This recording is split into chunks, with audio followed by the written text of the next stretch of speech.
My jihad is with myself. My ego and my pride battle for dominance. My lust strut to stuff with prominence. My egg goes for the bait on the hedonist hook, while my illegal cerebral picks out the flaws of the ones that are shook.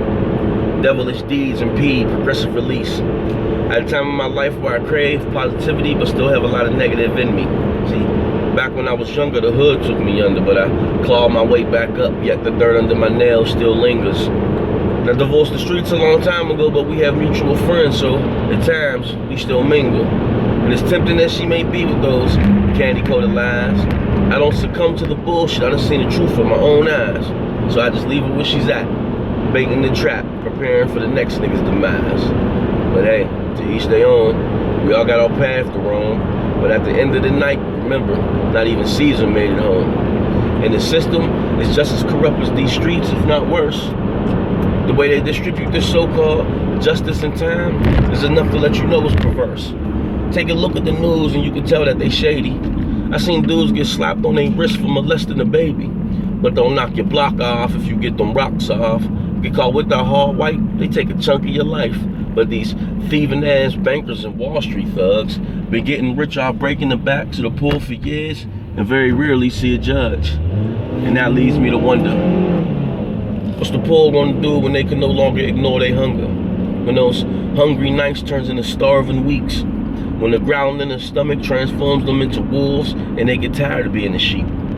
What's the 1% gonna do when the poor have nothing else to eat but the rich?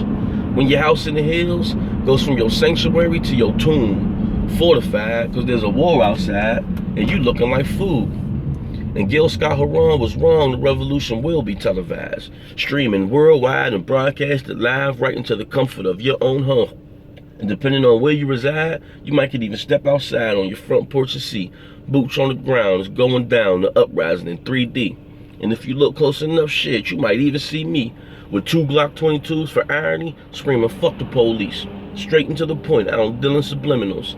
I know everybody with a badge ain't a killer and every nigga ain't a criminal. That's just how I feel right now. I get a little militant sometimes. I could have been Fred Hampton in another life.